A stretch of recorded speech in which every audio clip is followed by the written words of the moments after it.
OGs with wisdom, gray hair, eyes low, soothsayer, true slayers. Said the key to success, break loose from the paper, loose from the flesh, and through their minds where they be highly impressed. Guess I was seeking for such, seeking the truth, reaching the youth. I'm one, so put me back in the booth. I'm warrior built, hat tilt, gloves and tear dresses. Y'all can guess, so why you question it? Music as an outlet, I exit my flesh. Mastering these art forms with the skills I possess. Music as an outlet, I exit my flesh. Mastering these art forms with the skills I possess. Music as an outlet, I exit my flesh. Mastering these art forms with the skills I possess. Music as an outlet, I exit my flesh. Mastering these art forms with the skills I possess. So much pain in my life, I'm zoned out, I can't write. With God is guidance, how can I chase ice? Why do we lust for all these worldly objects? Gotta get on another level, high science, real music, only the chosen of vibe with. Trying to escape the free, now I'm armed to talk. Through the knowledge I acquired, they were treated as garbage. Wisdom to overstand is my deepest desire. I'm that missing element, that texture, that synergy, that can unlock the juice, the pyramids, mysteries, they kin to me. So there's no mountain I can't climb, I am the probable, I made it possible. Defeated the odds with touch by my side, and we both on a natural high sky. Influencing the youth, dropping nothing but the truth. Don't tell me sky's the limit when there's footprints on the moon. Music as an outlet, I exit my flesh. Mastering these art forms with the skills I possess. Music as an outlet, I exit my flesh. Mastering these art forms with the skills I possess. Music as an outlet, I exit my flesh. Mastering these art forms with the skills I possess. Music as an outlet, I exit my flesh. Mastering these art forms with the skills I possess.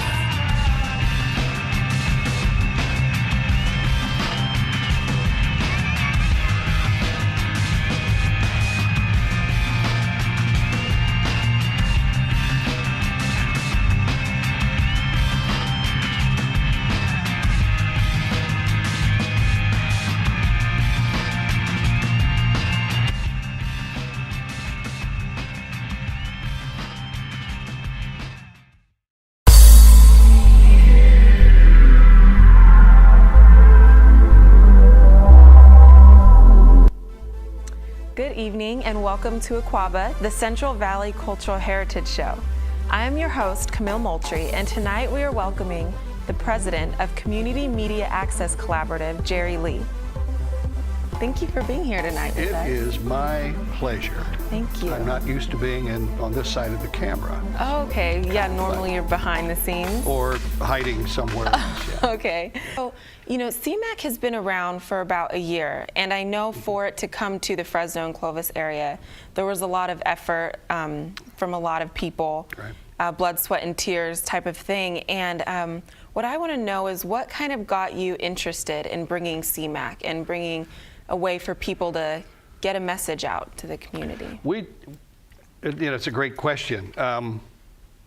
We started many years ago, 10, 11, 12 years. It depends on where you start counting. Mm-hmm. There's always been an interest in public education and government access. And it's not a new thing. It's been around for a long time. Back on the East Coast, it's been around for 35, 40 years. Right. And in California even, places like Gilroy and Santa Cruz and San Jose and Ventura have had public education and government access for anywhere from 15 to 30 years. And we just felt it was time that the citizens of Fresno and Clovis had that same opportunity to tell their story. And so we started this process of educating people as to the importance of it. And it just took a long time, but here we are. Yeah. So it seems it's grown within the year. There's a lot of people of different ages, backgrounds, cultural experiences that come here and kind of get a message out to the community through CMAC. Right. Everybody has a story that they want to tell. Everybody does. And nonprofits, you know, what amazes me is there are over 1,000 nonprofits working right here in Fresno and Clovis. Over 1,000. Wow. How many can you name? Right. Maybe 10? Yeah, of the most popular. Of the biggest. Biggest, yeah. But there's all of these wonderful nonprofits who are kind of working in the dark, and they can't afford television.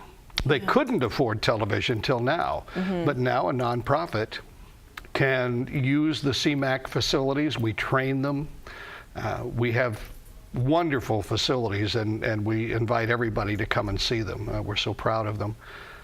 They can tell their story, regardless of how small they are, how little money they have. And it's the same with individuals. You know, we have over 40 nonprofits now and almost 500 members in a little less than a year. And I think when we were designing our plans, I think we figured we'd have about 75 members now. Oh, okay. And so we've exceeded that completely. Yeah. Oh, wow. But it's just great. Yeah. So, you know, this is a place for people to come, put some media content together that otherwise wouldn't have been heard through different networks and stations and things like that. You know, it takes a lot of courage to bring information out to the public that some otherwise wouldn't agree with. What would you say pushes you as the president of CMAC to inspire the people that come here to get their message out? I think by the time they found us, they're inspired to start with, and they've been looking for a way to get that message out. And you know, I believe in life, you don't grow if you don't stand on the edge of the precipice. Right. You've got to challenge yourself every day. And when people come in here and they begin to learn the process of putting something together that they can show on our CMAC channels, they can show on the web, they can put it on YouTube. I think at that point they're on the edge and they're ready to take that extra step. Okay. And you're kind of pushing them, like giving them a place to come and do that. You bet. Okay. You bet. You know, you say broadcasters should live on the edge, take chances, things like that. What in your life has constituted you to think that way? I guess it's because in my 42 years in broadcasting, I've been on the edge most of the time. You know, there's a leap of faith. There was a leap of faith when we started this process of putting CMAC together. You know, at first nobody cared, nobody paid attention to us, but we wouldn't take no for an answer. And in so many of the things I've done, I was born and raised in Nebraska. Very comfortable environment, very family-oriented environment. And at one point, I remember saying, "Okay, I've learned all I'm going to learn here. It's time for me to make a big move." And I went to the Bay Area. You know, I went from a little town in Nebraska to the San Francisco Bay Area. Exactly. And it's that kind of, you know, you've got to try, even if you fail. Failure's good. Some people fear failure. Don't fear failure. If you fear it, you'll never take a chance. You have to embrace failure, because through failing, you're going to learn enough that the next time you won't fail. And I think that's the key to quality broadcasting. Every broadcaster of any worth that I've ever known has been fired at least once. Sometimes twice. And each time it hurts like crazy, but you learn from it and you grow from it. And you learn that taking a chance is a growing thing. You know, the old adage, when one door closes, another door opens. Oftentimes in broadcasting, when one door closes, a half a dozen new doors open.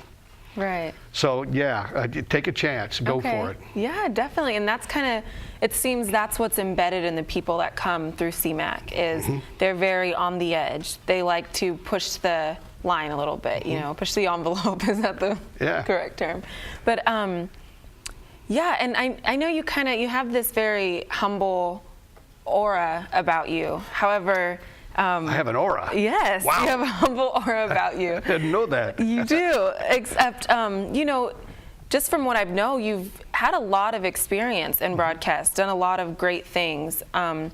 What would you say, based on your background, I know you have a musical background, theater, things like that, what in those particular fields do you have experience in that have given you the drive and motivation to be in broadcast and help other broadcasters? I think it was a long time coming. Okay. I think being in any kind of environment where you're entertaining or in drama, that's the perfect picture of putting yourself out there. Right. Because when you walk out on that stage, you're naked. I mean, you either are going to fly like an eagle and make that thing work, or you're going to be a total failure. Yeah. And there's no in between. No in between. So, you know, I think those kinds of experiences led me to want to be more involved with people. And in all my years in broadcasting, it was always frustrating to me. People would come to me and say, I have this idea, and I think it would be a wonderful program. Will you help me? And it's like, I'd do anything to help you, but I can't. Right. My hands are tied. The television stations that exist are not training people. They want people that are already trained. Right. You know, ideas are easy to come by, but if you can't put that idea into something real and tangible, then it's nothing more than an idea. Yeah. And so I think that was probably the driving motivation to make CMAC become a reality, so that there was a place. Now when somebody comes and says, I have a wonderful idea for a program, I get to say, great, let's show you how to do it. Oh, okay, yeah. And that's the exciting part of what we do. Good, yeah. So I know you're big on, you value relationships, and you kind of love to have your friends and family around you and nurture those relationships. And I know you handpick your staff here. So how does that kind of affect CMAC? You know, based on what you value as a person and as a president of this organization. That's another great question. I always intended, and you know, members of our board of directors who are also greatly instrumental in making this happen, we wanted this to be a welcoming place. When you walk in the door at CMAC, we want you to feel like you're welcomed. And my staff, very small staff, there's only 5 of us that are full-time and 4 that are part-time, but they all instinctively understand how important it is to mentor and to be welcoming and to nurture people and go out of their way to help people bring out the best that's inside them. And besides that, they're geniuses. And I mean that. And I tell them that. They are so much more intelligent than I am. They know so much more than I do. And I've never, ever heard one of them say no to somebody. Wow. There are times when we can't help somebody as much as they want to be helped, but we can guide them into helping themselves. You know, get out on the edge. Come on. You can do it. Step out on the edge. Take a leap of faith. Definitely.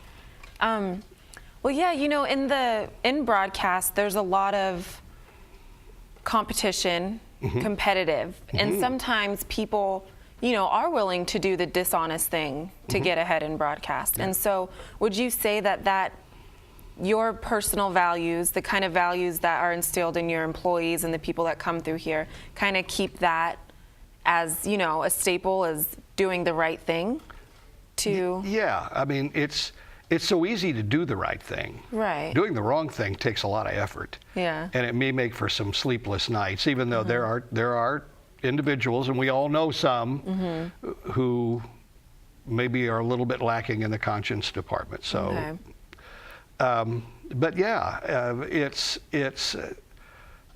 wonderful that I'll tell you what's wonderful. When somebody on my staff tells me something, I don't ever have to question it. Wow. Because I know they're telling me the truth. Yeah. And that's the kind of atmosphere that we have here. Right. And hopefully we can, foster that to continue forever. But integrity is something that I can't give you integrity. Right. You can't give me integrity. Exactly. But we all have it inside us if we just let that be a guiding principle in what we do. Yeah. It seems, here you guys, you nurture that to, the integrity and the level of putting yourself out there, taking a chance, things like that. With that instilled in CMAC and the people that come here, what do you see for the future? It's only been about a year, so you've experienced tremendous growth, more than what you thought initially. Yeah, and a lot more than what we thought. A lot more. Yeah, so what do you hope to see for the future of CMAC?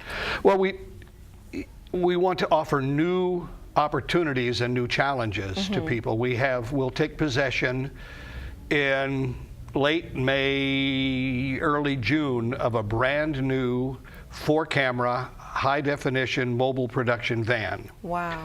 That will be unlike anything between LA and San Francisco. Okay. It is going to be just spectacular. Oh my God. And with that, we can do spelling bees and sporting events and parades and community events and you name it. And our members are going to have the opportunity to spread their wings even further and learn how to use that van to create even more storytelling. Right. And when I say storytelling, I mean the good kind of storytelling. Tell your story in the community. I mean, it opens up so many avenues for people to succeed. And so that's one of the big things. We're always looking for something to add to the experience, to add to the opportunity for people to grow. We probably, if we had really promoted, we probably could have maybe 1,000 members by now, but we were strategic in that because you don't want to have 1,000 members and not be able to take care of them. Because then the whole experience becomes negative, and we can't have that. Right. So we're strategic in our growth, but I think as we add the new experiences and bring new staff people on board, I think we'll continue to grow. I'd love to take over this whole building at some point. Yeah. It'll be fun. Right. It seems like a lot of fun. It seems the people here really enjoy being here and the opportunities they have here to tell people stories that otherwise wouldn't get heard. Yeah. Yeah. Yeah, we had 20-some young college women in here yesterday dressed in 1920s flappers outfits, doing the can or not the can, I don't know, whatever they did in the 20s. Oh, okay. In the studio, and they were just having the greatest time. And we see that all the time. Right. That people come in here and they not only learn, but they have a great experience. Yeah, so what would you say the most rewarding thing is about CMAC for you? Seeing people grow, seeing that light in their eyes when all of a sudden they get it. Right. And our youngest member is like 10 or 11, and our oldest member is close to 90. Wow. And everything in between. And seeing them work together. I mean, the crew that's producing this show, they came together to work together. Yeah. And they did it because they want to, because it's important to them. Yeah. So seeing people work together, seeing people share ideas, seeing people create, seeing people going from learning from absolutely nothing to learning how to put on a major production. Right. That's the most rewarding part. That's the best part of all. Right. Great. Well, thank you so much for being here with us tonight. My we pleasure. really appreciate it. Thank you so much. You bet. Thank you. Well, we hoped you enjoyed hearing from the president of CMAC, Jerry Lee. I'm tonight's host, Camille Moultrie, and make sure you stay tuned for the next episode of Akwaaba. Thanks for joining us tonight.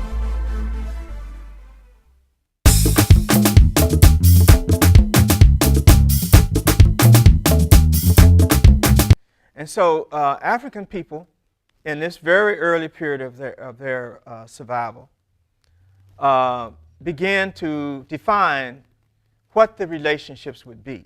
And one of the things that was very, very clear in ancient African development is the idea of communalism, and that the group survival was always greater than the individual. This idea of communal relationships in everybody, the men, women, children, elders, everybody becoming a one group was very, very important to survival in that very, very early period of time. Another, if we're talking about being communal, we're certainly talking about the need for cooperation, the need to, instead of being competitive with each other, learn to be cooperative with each other and sharing with each other instead of being individualistic. And so the idea of collective behavior, sharing, communalism, all of that became a very, very important part of African value systems and African civilization. So as African societies began to evolve into nation states and evolve to what we call civilizations, there was a fundamental basis of what we call civilization from an African perspective. And that perspective is that human beings are fundamentally civilized when, number one, they basically honor their elders and give the elders a great deal of respect. And one of the reasons for that, because the elders were certainly important, because they were the ones who knew the knowledge, and they were the ones that held a tradition. And human behavior is always tied to tradition. And so the elders were the historians, the elders were the guides, and the elders were the judges. So the respect and honor for elders, and also the elders were the ones who had formulated the society in an earlier period. This became one of the very important values of what Africans would call civilization. The second element of civilization would be respect for women, because women were seen as life creators, and they were the ones who was responsible for the survival of the group. And that was seen as a very, very important honor in African societies.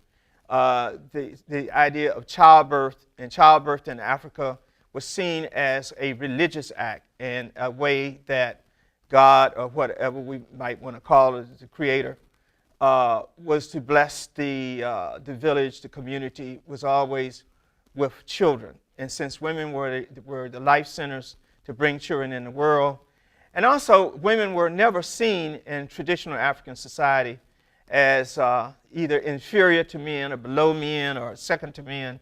They were basically seen as partners to men.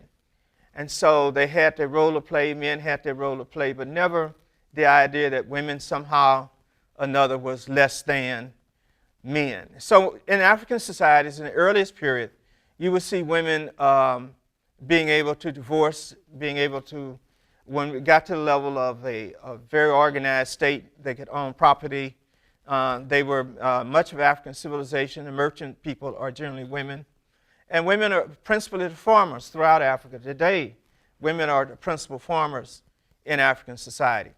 So respect for elders, honor and respect for elders, respect for women, and finally seeing children, instead of seeing children as accidents or problems or whatever, children in general African society was seen as gifts from God. There's an African proverb that children are the gifts of God. And so children were always seen as gifts.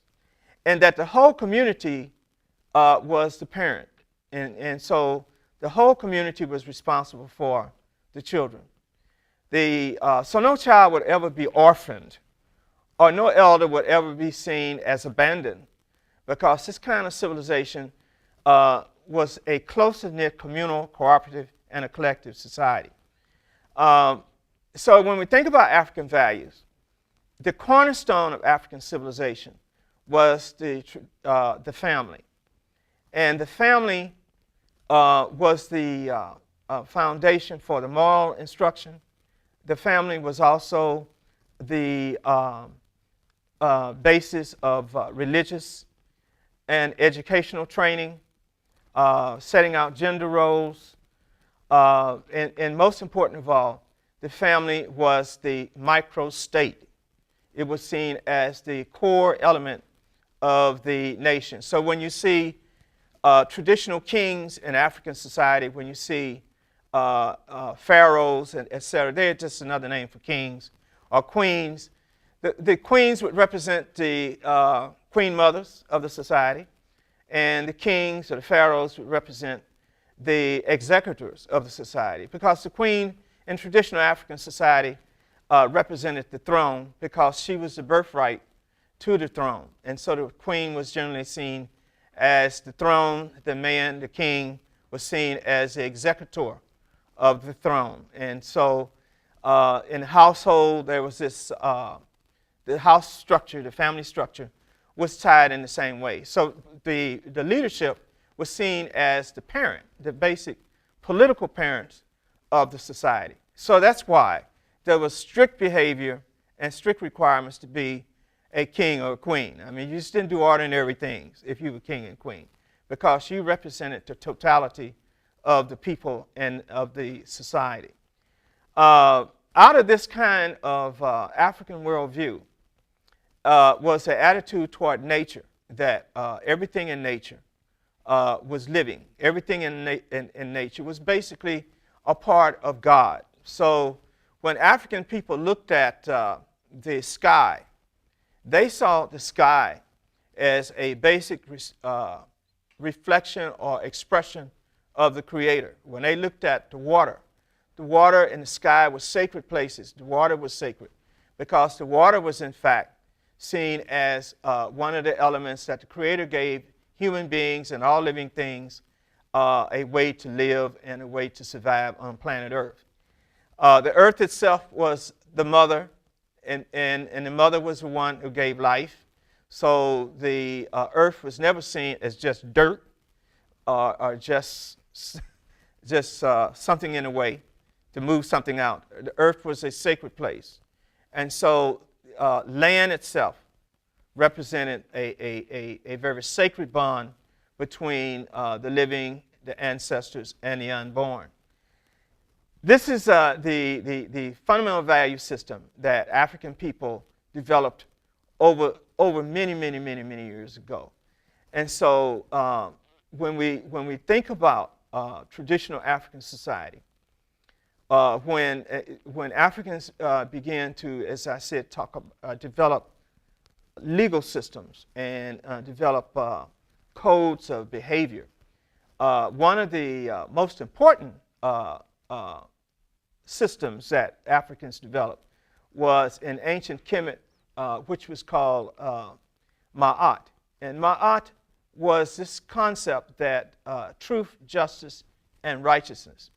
And Ma'at was based on 7 principles that every child was taught, both in ancient Kemet, which most folks might call Egypt, and also in Nubia and Kush, these other great African civilizations. And the king ruled on the principle of Ma'at.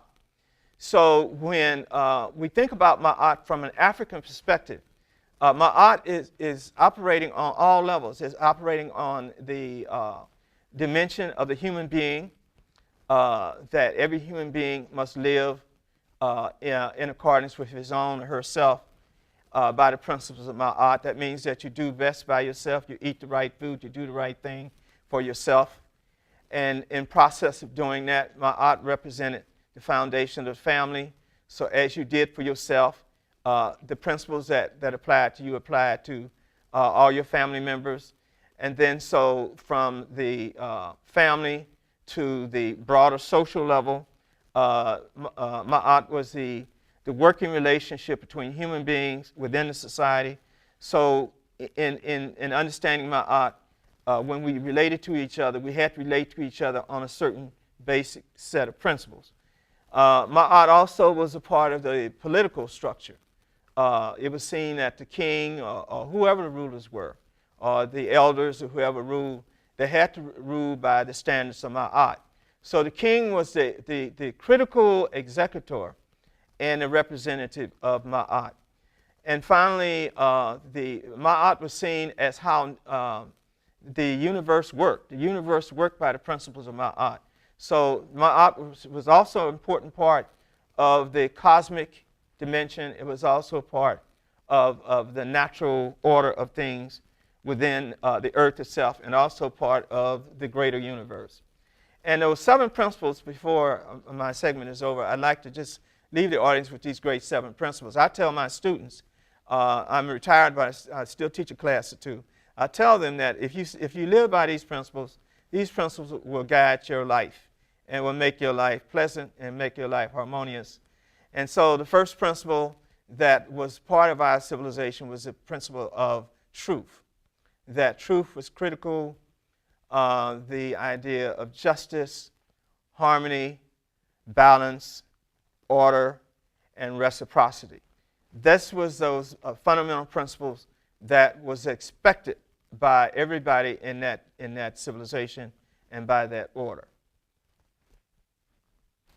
So I want to close this segment by saying I hope that you got something of value out of our discussion, out of my presentation on African values, and how those values, starting from human beings, maybe it's 200,000 or 300,000 years ago, evolved a system of order that each and every one of us on the planet Earth today, all of us Africans who are on the planet today, and all our different colors and cultures and all of that, that is our foundation, and that is the legacy of our ancestors. Because I'm not just talking about Kehinde's ancestors, I'm talking about all human beings' ancestors.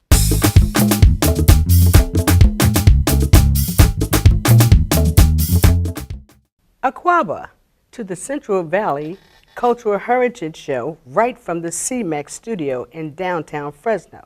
My name is Mrs. Brown, and I will be your host for today. We are happy to be with you today, and together we are going to welcome the Polynesian Club of Fresno. Hello. Hi. Thank you. Hello. Akwaaba to you as well. Now, may I have your name first start? My name is Martha Elena Ala Kuma. Beautiful name, Martha. Thank you. And where are you from? Tell us about your group and the roots and how it all began. Okay. I am with Kehinde Otahiroa, also known as the Polynesian Club of Fresno, here in Fresno. Great. And we've been here now for over 40 years. Thanks. We are a group of family and friends that get together each week to celebrate and share in our love for the Polynesian culture through music and dance.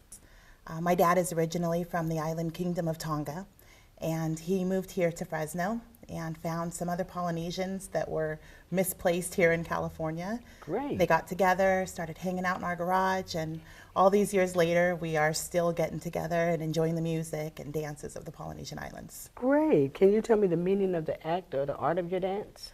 Sure. The meaning of our group, No Te Here Otiroa, it means for the love of the culture, and that's really what our group is about.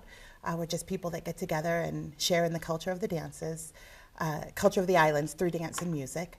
And our group does traditional Polynesian dancing from all of the Polynesian islands, and it's storytelling. So Great. sometimes we're telling stories of our history, the struggles of the Polynesian people or the proud heritage of the people. And sometimes we're just telling love stories about the day at the beach or hanging out with your family or your favorite island home, whatever it is that they decide to tell the story of that day. Sounds very interesting and a lot of fun. Absolutely. When did your group get started here in Fresno? Do you have a time date? Yes, my father was hanging out with any Polynesian he could find here in the valley. When my oldest brother, Kole, was about to have his first birthday, they were putting together a big show for that birthday luau, and that was our first performance. So his first birthday marks beginning of our show. And he's over 40 now, so that's how we keep track. Yeah, that's a wonderful way of doing Yeah. so. How many dancers are in your group? Oh, our group is huge. We are so blessed. We have hundreds of dancers, musicians, Really? that come every week to the studio.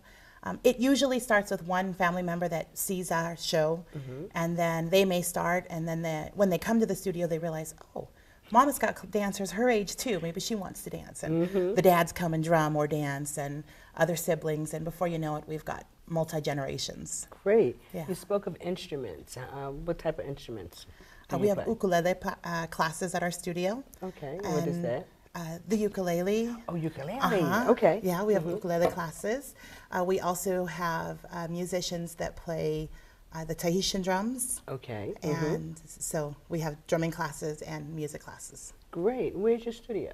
We're on Ashland and Valentine, the northwest corner of Ashland and Valentine. We've got 3 buildings there. Oh, great. You need a lot of buildings to house everyone, huh? Yes. How often do you perform? We perform all throughout the week, especially busy in the summertime, obviously. Yes. But all throughout the year, we do lots of community events. We do fundraisers for nonprofit organizations, as well as we take our students out to perform at schools and carnivals. And then we have our professional show that performs throughout the valley. And you will be performing for us this evening, correct? We will, Oh, yes. wonderful. I can't wait. Can you give us a brief description of the geological location? I know you said it was in Hawaii, different islands of Hawaii. Hawaii, Tonga, Samoa, New Zealand, Tahiti, all in the South Pacific. Great. Sound very busy. So it's wonderful having you here, and we can't wait to see your dances. And We're Yeah. excited to perform. wonderful. And I'm looking at your attire. Beautiful. Is this thank you. authentic island? A Hawaiian Beautiful. style dress. Yes, that is really beautiful. Well, thank you for being here, and we can.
I took her hand on the sand down at Waikiki, under the palm trees, neath the stars above.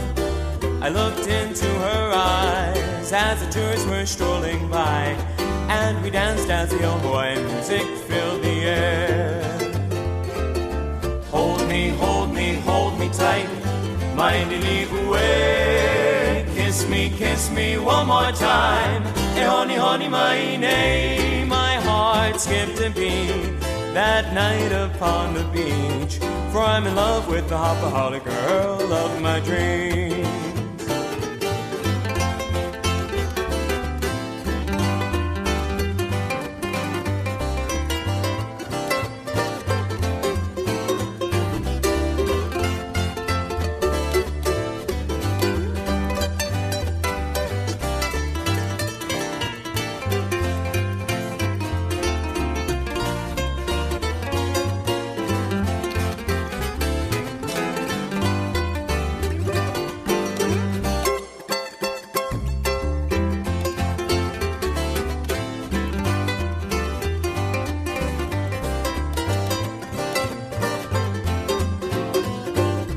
took her hand on the sand down at Waikiki, under the palm trees, neath the stars above. I looked into her eyes as the tourists were strolling by, and we danced as the old Hawaiian music filled the air. Hold me, hold me, hold me tight, my lili'ue. Kiss me one more time. Te honi honi mai nei, te honi honi mai nei. My heart skipped a beat that night upon the beach, for I'm in love with the hopaholic girl of my dreams. Oh yeah, I'm in love with the hopaholic girl of my dreams. One more time, I'm in love with the hopaholic girl of my dreams.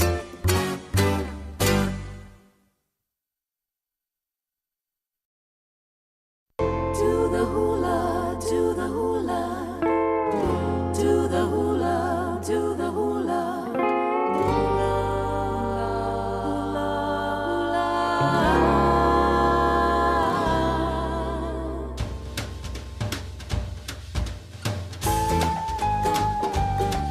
to the hula.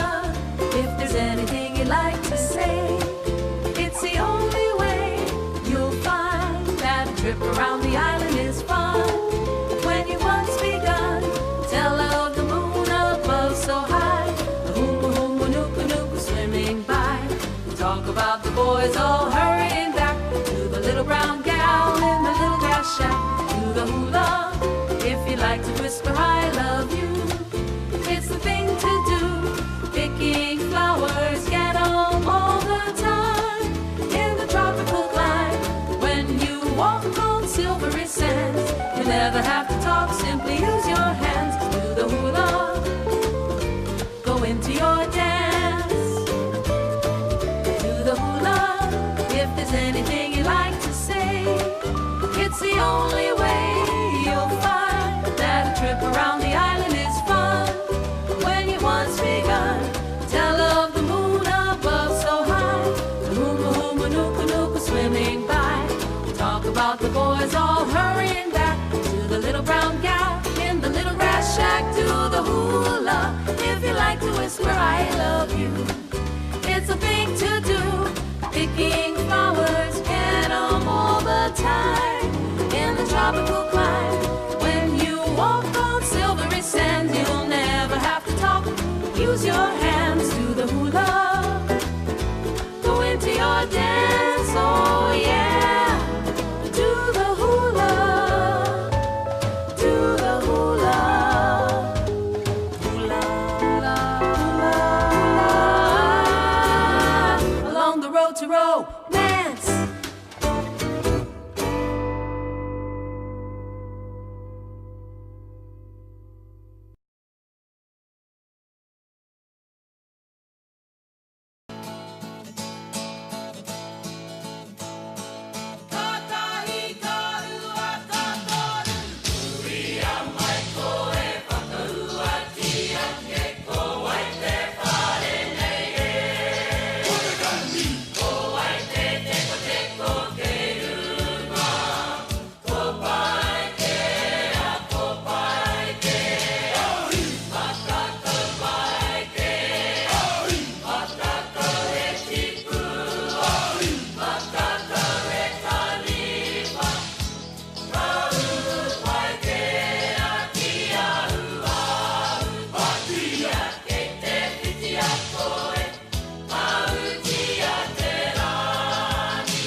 Thank you.